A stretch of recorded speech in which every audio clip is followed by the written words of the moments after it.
नमस्कार, स्वागत है आपका राज्यसभा टीवी में। मैं हूं अमृता राय। 5 राज्यों में विधानसभा चुनाव के नतीजे आ चुके हैं। पंजाब, गोवा और मणिपुर में कांग्रेस की बढ़त, जबकि उत्तराखंड और उत्तर प्रदेश में बीजेपी की भारी जीत हुई है। सबसे ज्यादा अप्रत्याशित नतीजे उत्तर प्रदेश के रहे। बीजेपी की आंधी में सभी विपक्षी दलों का सूपड़ा साफ हो गया। जीत का एजेंडा सेट करने में मोदी और बीजेपी का मुकाबला कोई राजनीतिक दल नहीं कर सका। विपक्षी दल न नोटबंदी का जवाब ढूंढ पाए और न ही अपने समर्थक वोट बैंक को संभाल कर रख पाए। गौरतलब है कि बीएसपी जाटो मुस्लिम में और एसपी यादव मुस्लिम का समीकरण बिठाने में फंसी रह गई। कांग्रेस तो अपने अब तक के सबसे निम्नतर स्तर तक पहुंच गई, जबकि बीजेपी ने एक नई सोशल इंजीनियरिंग करके गैर जाटो, गैर यादव यानी अति पिछड़ी और महादलित जातियों को अपने पक्ष में कर लिया। ये वो वर्ग हैं जिनकी राजनीतिक आकांक्षाओं को अब तक ठीक तरीके से पहचान नहीं मिली थी, जिसका फायदा बीजेपी को इस चुनाव में साफ देखने को मिला। यही नहीं, राष्ट्रवाद, हिंदुत्व, गरीब समर्थक और राजनीति के उच्च मानदंड स्थापित करने में भी विपक्षी दल बीजेपी का मुकाबला नहीं कर सके।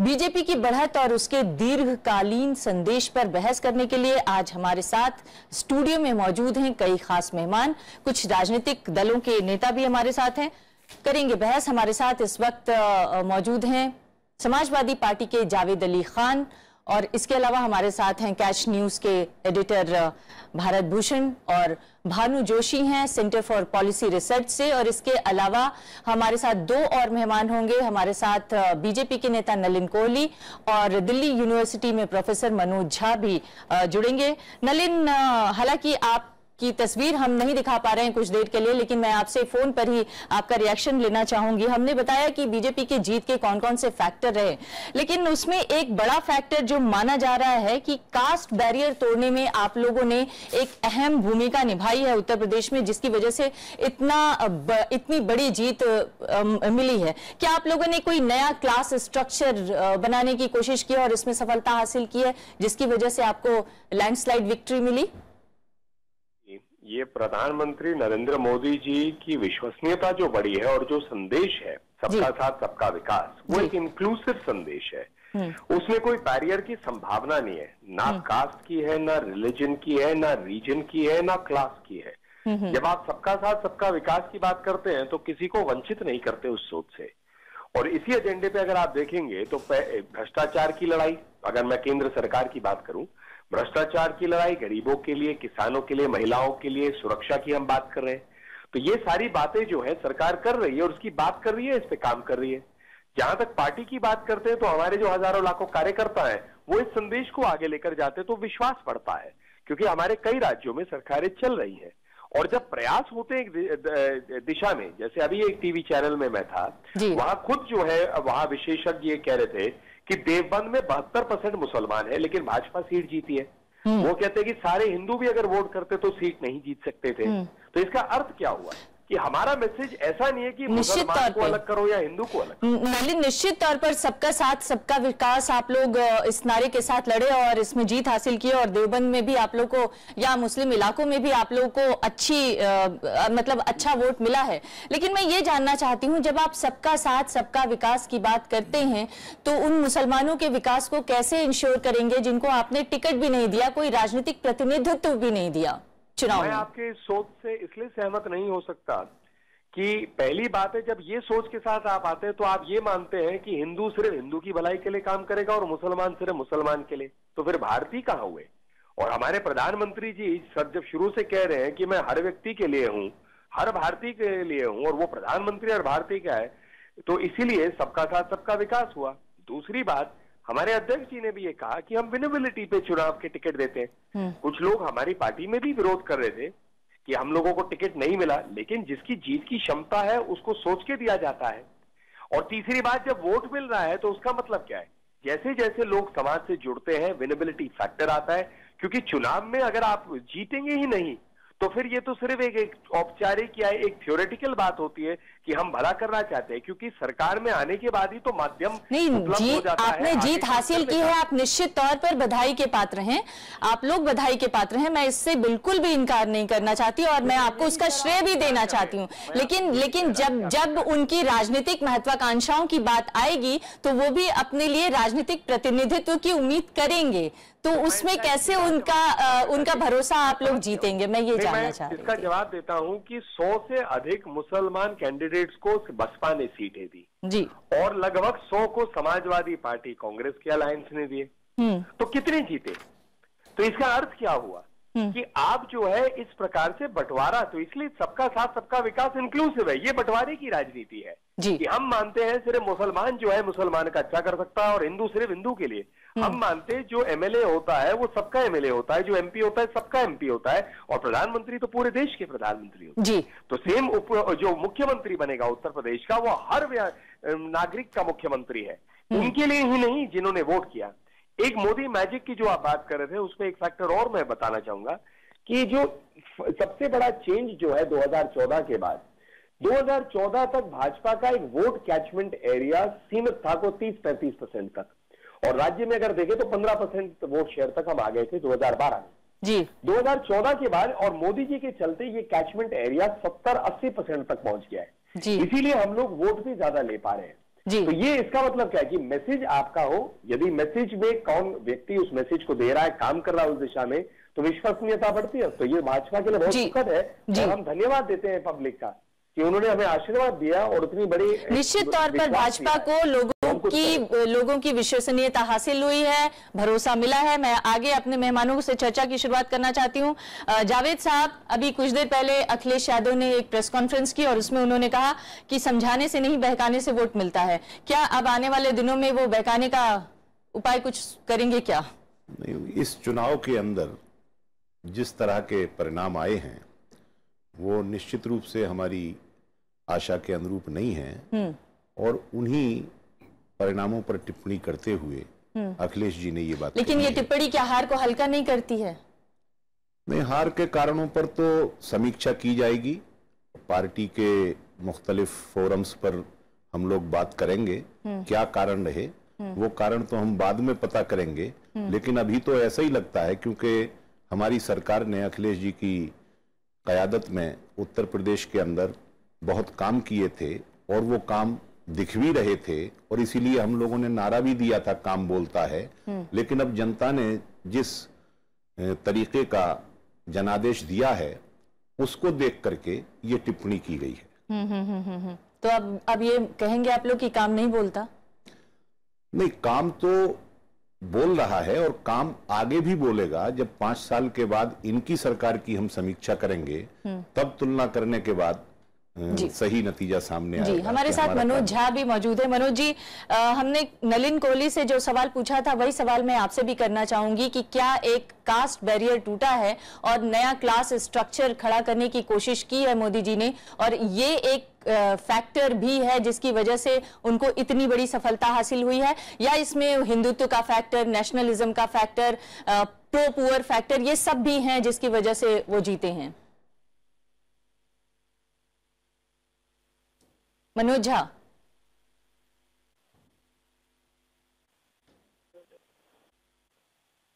लगता है मनोज झा से संपर्क टूट गया है। भारत भूषण जी, मैं आपसे यही सवाल करना चाहती हूँ कि वो कौन से फैक्टर रहे? देखिए, कास्ट बैरियर नहीं टूटा है, बहुत जबरदस्त सोशल इंजीनियरिंग की है भारतीय जनता पार्टी ने। ट्रेडिशनल कास्ट ग्रुप्स टूटे हैं। कैसे टूटे हैं? देखिए, पहले अपर कास्ट तो उनके साथ ही था, जो ओबीसी था ओबीसी में फूट डाली गई, तो नॉन यादव ओबीसी दलित में भी फूट डाली गई और ओबीसी दलित में फूट डाल के नॉन जाटव अपनी तरफ कर लिया। जहां जो जातियां उनके पास नहीं आई और उन जातियों ने अपनी पार्टियां बना रखी थी, जैसे कुर्मियों का दल था अपना दल, राजभरों ने बनाया सोहेल देव भारतीय समाज पार्टी, उनके साथ समझौता किया। अगर ये खाली सबका साथ सबके विकास वाली बात होती तो आप ढूंढ ढूंढ के ओम प्रकाश राजभर को नहीं लाते, आप अनुप्रिया पटेल की अपना दल को अपने साथ नहीं लाते, वो तो अपने साथ आपके पास आ ही जाते ना, क्योंकि सबका साथ सबका विकास हो ही रहा था। तो ये सोशल इंजीनियरिंग हुई है। उन जाति समीकरणों को तोड़ करके एक नया जाति समीकरण बनाया गया, लेकिन केवल इसी से इलेक्शन नहीं जीता जाता। इसमें क्या इसको लपेटा गया किस चीज से? मोदी जी के करिश्मा से। मोदी ये नया नेशनलिज्म है जिसमें हर एक भाजपाई अपने आप को तिरंगे में लपेट लेता है और क्या सोशल इंजीनियरिंग को करिश्मे में की चाशनी में लपेटा गया और उसमें फिर उसमें सजावट हुई नेशनलिज्म के नगीने की जी, उसमें सजावट हुई कि हम तो प्रो पुअर हैं, हाँ। लोगों को उज्ज्वला योजना में गैस दे रहे हैं, चाहे वो गैस आपको अब 750 रुपए की पड़ रही हो जो पहले सब्सिडी के साथ सस्ती मिलती थी, और साथ में इंश्योरेंस भी लिया गया। इंश्योरेंस है कि मान लीजिए कुछ भी काम नहीं किया तो फिर क्या करेंगे, उसके लिए फिर कम्युनलिज्म है आपके पास, उसके लिए कब्रिस्तान है, शमशान है, उसके लिए रमजान है, दिवाली है। तो जितने भी तौर तरीके हो सकते थे उसको बहुत ही मेटिकुलसली प्लान करके लेकिन ये इंजीनियरिंग के उपाय तो दूसरी पार्टियों के पास भी थे। जैसे क्यों ऐसा हुआ कि समाजवादी पार्टी या बीएसपी दोनों केवल अपने अपने vote bank, specific vote bank जिसमें वो मुस्लिम को लुभा लें और जाटव को लुभा लें और यादव को लुभा लें, उस परंपरागत दुष्चक्र में ही रह गई। तोड़ चुके हैं ना उनके वोट बैंक को। तो जब काशीराम ने बहुजन समाज पार्टी बनाई थी तो क्या इस बात को कहीं एहसास कर पाए थे ये समाजवादी पार्टी या बीएसपी एहसास कर रही थी ना कि वो तो खुद उनका मुसलमान वोट तोड़ने के लिए 100 कैंडिडेट्स को टिकट दे रही थी। मेरे कहने का मतलब है जो ट्रेडिशनल वोट बैंक उनका टूट चुका था तो वो या तो कोई नए उसमें लोगों को लाते या जो थे उन्हीं को संभाल के रखते, उन्हीं को भी नहीं संभाल के नहीं रख पाए, बल्कि ये कोशिश की गई कि अखिलेश यादव अपने आप को न्यूट्रल बताएं, प्रो डेवलपमेंट बताएं, ताकि मेट्रो की बात हुई, सब मेट्रो से उनके पास ब्राह्मण नहीं आने वाला था, मेट्रो से उनके पास बनिया नहीं आने वाला था, लेकिन मुसलमान की बात न करके मुसलमान उनसे टूट गया कई जगह। मैं नहीं कह रहा हूं सब जगह टूटा, आजमगढ़ में नहीं टूटा, बाकी जगह टूट गया। जी भानु, आप क्या देखते हैं इस जीत के फैक्टर के पीछे, मतलब इस जीत के पीछे की वजह क्या देखते हैं आप? देखिए, एक तो मुझे लगता है कि हमको थोड़ा हिस्टोरिकल पर्सपेक्टिव भी रखना चाहिए इन चीज़ों पे। तो पहले तो कांग्रेस सिस्टम होता था, ठीक है, और 90 के दशक में मंडल पॉलिटिक्स हुई और कांग्रेस सिस्टम टूटा। और 2014 में जब प्रधानमंत्री मोदी जी मतलब इतनी बहुत ही बड़ी मेजॉरिटी के साथ अंदर आए तो उसको पोस्ट मोदी ईरा कहा जाता है। और पोस्ट मोदी ईरा में एक बहुत ही स्ट्रॉन्ग चीज़ें रहती हैं। एक तो रहता है स्टोकिंग ऑफ एस्पिरेशन और दूसरा रहता है किसी तरीके की रिप्रेजेंटेशन जो कि उस एस्पिरेशन को भी इंक्लूड करे। तो उत्तर प्रदेश में जैसे भरत भूषण जी ने बताया वो बिल्कुल सही है।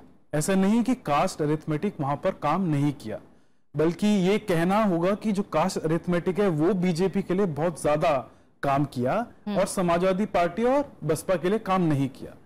पर मुझे लगता है कि इसके अलावा एक चीज जो इससे पहले भी जो चुनाव हुए हैं और उनको भी हमको थोड़ा सोचना चाहिए कि प्रधानमंत्री मोदी जब करप्शन की बात करते हैं या डिमोनेटाइजेशन की बात करते हैं तो एक सिंसियरिटी और एक ऑनेस्टी उनकी कैंपेन में भी झलकती है। और ये सिर्फ प्रधानमंत्री मोदी का नहीं है, अरविंद केजरीवाल भी जब अपनी भाषणों में या अपनी जो पब्लिक अपीयरेंसेस में बात करते हैं, ममता बनर्जी करती है। तो मेरा पॉइंट ये है कि बीजेपी क्यों जीती ये तो सब बात इसके बारे में बात करेंगे, पर बाकी पार्टियां क्यों हार रही है उसका कारण ये भी है कि उनमें एक सिंसियरिटी नहीं दिखती।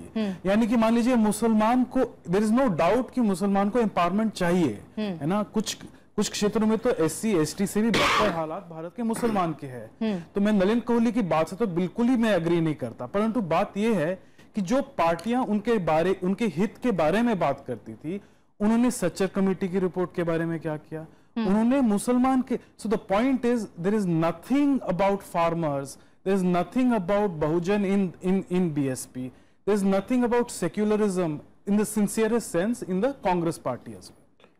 जी मनोज झा जी, हम लोग ये चर्चा कर रहे हैं कि बीजेपी की ये जो अप्रत्याशित जीत उत्तर प्रदेश और उत्तराखंड में देखने को मिली है और दूसरे राज्यों में भी उसका कोई वोट परसेंटेज में खास अंतर नहीं आया है, कुछ जरूर अंतर आया है मगर उतना ज्यादा नहीं है पंजाब को छोड़ दिया जाए तो इस बीजेपी के बेहतर प्रदर्शन के पीछे आप कौन से फैक्टर्स मानते हैं? क्या उसने बीजेपी ने सोशल इंजीनियरिंग में एक नई इंजीनियरिंग की एक नई परिभाषा अपनी तरफ से बनाई इसलिए उसकी जीत हुई, या फिर कोई और फैक्टर रहा?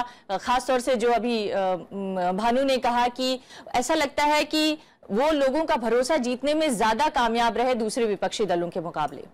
अमृता जी, एक बात तो साफ तौर पे कहूं कि जब सफलता मिलती है, खास करके 2 राज्य में, और बड़े 2 राज्य बाकी 3 छोटे राज्यों को खा जाते हैं। तो सफलता के बहुत माता पिता होते हैं और सफलता अनाथ होती है।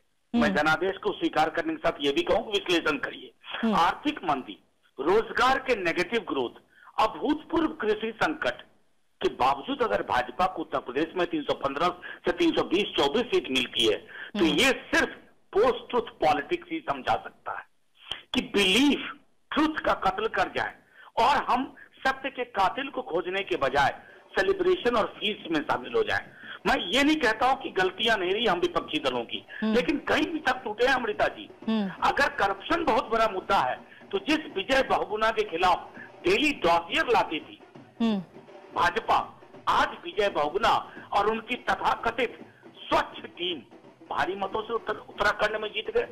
हमारा सिर्फ इस बात से आग्रह है कि तमाम विपक्षी दलों के लिए इसमें एक लेसन, मैं सदी का महानायक, पॉलिटिकल थिंकर, कई टेलीविजन एंकर्स कह रहे थे, लेकिन मनोज जी, असल में मनोज जी बात यह है कि जब ये चुनाव लड़ा जा रहा है तो किसी एक पर्टिकुलर नेता या किसी एक राजनीतिक शख्सियत के ऊपर नहीं, और वो ये चुनाव सिर्फ और सिर्फ ऐसा लगता है कि मोदी फैक्टर के ऊपर लड़ा जा रहा है और उनका पॉलिटिकल कैपिटल इतना हाई है कि लोग उनकी नियत पर शक नहीं कर रहे हैं और इसलिए बीजेपी को जीत मिल रही है। क्या आप इसे सही नहीं मानेंगे? एक अमृता जी मैं साफ बात कहूं कि थोड़ा अनलाइक टेलीविजन एंकर्स, इतिहास जो है ना बहुत न्यूएंस्ड आर्गुमेंट में यकीन करता है। मैं बधाई देता हूं भाजपा की पूरी टीम को, लेकिन क्या हम इनकार कर सकते हैं कि हम एक बहुत ही बेबसी के माहौल में जी रहे हैं? डिमोनेटाइजेशन ने हमारी रूरल संकट का आर्थिक व्यवस्था को छिन्न भिन्न कर दिया। बावजूद इसके अगर भाजपा जीत रही है तो मैं ये नहीं कहूंगा कि हमारा मतदाता समझ नहीं पा रहा। हमारा मानना है कि हम विपक्षी दल ये नहीं समझ पा रहे हैं कि आखिर क्या ये थर्ड राइट की पुनरावृत्ति है कि ट्रीटी ऑफ वर्साई के बारे में लगातार 3 चुनाव में बोला जाए और तीनों चुनाव के बाद थर्ड राइट के लीडर को जीत मिले। मैं समझता हूं कि विपक्षी दलों के लिए एक सीख है आज, और सबसे बड़ी सीख है कि आपको ऑल्टरनेटिव वैकल्पिक आर्थिक जुबान बोलनी होगी, वैकल्पिक समावेशी जुबान बोलनी होगी। आप भाजपा की बी टीम बन करके नव उदारवादी चरित्र के बीच में गाएं तो मैं समझता हूं कि आप हरा नहीं पाएंगे। लेकिन वो वैकल्पिक समावेशी जुबान क्या होगी, कैसे बोली जाएगी और कैसे आगे आएगी? देखिए अमृता जी, एक बात, कांग्रेस को आज पूरे दिन कई लोग सलाह दे रहे थे, मुझे समझ में नहीं आता, कांग्रेस को हर कोई सलाह देता है टेलीविजन एंकर से लेकर के, तो मैं भी एक सलाह देता हूं और मैं सुने या ना सुने, कांग्रेस को नेहरू की किताबों को पढ़ना होगा। कांग्रेस को यह तय करना होगा कि आपकी नीतियां, आपकी प्रस्थापनाएं, आपकी प्राथमिकताएं ये दर्शाएं कि आपका सोशल कैनवास, पॉलिटिकल कैनवास बहुत बड़ा है। और मैं समझता हूं कि वो आवश्यक है आज के दिन का टेक अवे। लेकिन ये भी कहूंगा मैं, उत्तर प्रदेश के परिणाम ने पंजाब को छुपा दिया, गोवा को छुपा दिया, मणिपुर को छुपा दिया, और हमेशा की तरह कई टेलीविजन एंकर्स, मैं माफी के साथ कहता हूं, वो ऐसा बता रहे हैं कि आज राहुल गांधी सर्वस्व हार गए। हीरा सदा के लिए कहते हैं ना एक विज्ञापन, तो सिकंदर कोई भी हो सदा के लिए नहीं हो। लेकिन आपने एक इंपॉर्टेंट बात कही कि वैकल्पिक समावेशी नीति अपनाने की जरूरत है। मैं ये जानना चाहती हूँ, बिहार में एक उपाय किया गया और बिहार में महागठबंधन किया गया और लालू जी ने अपना अहंकार त्याग कर नीतीश के साथ आए और चुनाव जीत कर दिखाए। क्या अब उत्तर प्रदेश या देश के दूसरे हिस्सों में भी यही करने का ही एक उपाय बचा है या और भी कोई उपाय है? मैं 1 मिनट आपका लूंगा। इससे पहले अभी आपने जिक्र किया सोशल इंजीनियरिंग का, वो सवाल आपने मुझसे नहीं पूछा था। जीतने के बाद यह हकीकत है कि आज भारतीय जनता पार्टी जीती हुई है और विशाल बहुमत से जीती है। अब ये इंटरप्रिटेशन का सवाल है कि सोशल इंजीनियरिंग हुई थी या कम्युनल पोलराइजेशन हुआ था। हर आदमी अपने दृष्टिकोण से इसको देखेगा। मेरा मानना यह है कि आरएसएस के कार्यकर्ताओं ने बिहार की हार के बाद उत्तर प्रदेश के अंदर जबरदस्त कम्युनल लाइंस पर पोलराइजेशन बड़े सोफिस्टिकेटेड तरीके से लेकिन किया। उन्होंने आपके वोट बैंक को भी तो खींचा, उसको क्या कहेंगे? वो कम्युनल थे। हमारा वोट बैंक आप कह सकते, हम कहते हैं पिछड़ी जातियां उन्होंने लामबंद की, और कुछ जातियों ने या कुछ सामाजिक वर्गों ने उस लामबंदी में शामिल होना बेहतर नहीं समझा। लेकिन हमने जो वो हम सवाल लोगों पूछा के था, साथ मैं रह उसका गए। जवाब जानना चाहूंगी कि तमाम राजनीतिक दलों को अपना अहंकार छोड़कर एक साथ मिलकर ही चुनाव लड़ना होगा, तभी शायद आने वाले दिनों में आप देखिए, जहां मुकाबला तक कर पाएंगे। वैकल्पिक समावेशी नीतियों का सवाल अभी हमारे साथी ने उठाया था, मुझे उम्मीद है कि जिस तरीके से केंद्र में भारतीय जनता पार्टी लंबे लंबे वायदे करने के बाद कुछ लोगों को डिलीवर नहीं कर पाई है, उसी तरीके से उत्तर प्रदेश के अंदर भी इस तरीके का काम करेंगी तो संघर्ष के दौरान नए गठजोड़ बनते हैं, संघर्ष के दौरान वैकल्पिक ये फॉल्स उम्मीद पाल रहे हैं। 2.5 साल तो निकल गया, 2.5 साल का रिजल्ट देख रहे हैं आप, कोई अंतर नहीं आया, बल्कि और सुनामी आ गई बीजेपी की। ठीक है, मैं अभी तक नहीं किया, अब आगे करेंगे। अब हमें सबक जरा ज्यादा गहरा मिला है तो हम लोग आगे करेंगे। अभी भी सबक लेने के लिए तैयार नहीं है रीजनल पार्टियां और कांग्रेस पार्टी? देखते हैं क्या करते हैं, क्योंकि मुझे लगता है कि जो अलायंसेज अब बनेंगे, यूपी को लोग देखेंगे यूपी की पार्टियां क्या करती हैं, क्योंकि अगर ऑपोजिशन में भी है समाजवादी और कांग्रेस का अलायंस अगर चलता रहता है विपक्ष में भी, तो उन्हें बहुजन समाज पार्टी से को भी साथ में लेना पड़ेगा, तभी वो नहीं। लेकिन बहुजन समाज पार्टी आएगी कि नहीं, सवाल तो ये है ना। आएगी, क्योंकि अगर नहीं आएगी और अगर दलितों को लगता है कि मायावती और बहुजन समाज पार्टी के साथ उनका फ्यूचर नहीं है, तो ऐसी जबरदस्त सोशल इंजीनियरिंग होगी कि सबके सब भाग के बीजेपी के पास चले जाएंगे। जो बचा खुचा जाटा वोट है, मुझे नहीं लगता कि मायावती को बहुत ज्यादा नुकसान हुआ। अगर आप वोट परसेंटेज देखें तो खाली 2-3% का ही नुकसान हुआ है। 20-21%, 22.8 के करीब है, या 3 है जो भी है। तो 24-25 से खाली 2.5-3% का हुआ है। तो ऐसा नहीं है कि उनका वोट वहां से भाग गया। बिल्कुल नुकसान अगर हुआ है तो समाजवादी पार्टी को थोड़ा हुआ है, क्योंकि इनका 25-26 होना चाहिए था अपना, और आके 21 या 22 पे रह गया है। तो ये हम 300 सीटें लड़े थे जी, पर ये जो सीटें जो लोग भाग गए हैं, ये कौन है? ये नॉन ओबीसी यादव नहीं है। मुझे लगता है कि शायद कुछ यादव भी, जहां पे यादव कैंडिडेट नहीं जीत रहा था, शायद वो बीजेपी को उन्होंने वोट दिया है। तो अगर आप इन सब लोगों को साथ में रखना है, सत्ता में ऑल्टरनेटिव अगर आपको एजेंडा देना है, तो बाकी ऑपोजिशन पार्टीज को साथ लेके चलना पड़ेगा। लेकिन ये सवाल अनफेयर है कि ये एजेंडा कैसे बनेगा। ये कोई नहीं जानता कैसे बनेगा। एजेंडा बन जाता है, देश में जैसी प्रॉब्लम्स उभरती है उस हिसाब से एजेंडा बनता है। अगर अनएम्प्लॉयमेंट चलता रहता है अगले 2-3 साल और उत्तर प्रदेश में कुछ भी नहीं होता है, तो एजेंडा तो अपने आप बन जाएगा। लेकिन जो आइडियोलॉजिकल एजेंडा है, नेशनलिज्म का एजेंडा, आपको उनसे छीनना पड़ेगा। आपको हिंदुत्व को की जो विचारधारा है उसके खिलाफ आपको आवाज उठानी पड़ेगी। और जो प्रो पुअर एस्पिरेशनल एजेंडा है, वो वैक्यूम में कुछ दिन चल जाता है, लेकिन अगर जमीन पे क्रियान्वित नहीं होता है वो अपने आप खत्म हो जाता है। इंदिरा गांधी भी तो प्रो पुअर थी, फिर क्यों गरीबों के हितैषी के रूप में अपने को प्रस्तुत किया है बीजेपी ने। मैं जाते जाते आखिरी सवाल नलिन आपसे करना चाहती हूँ।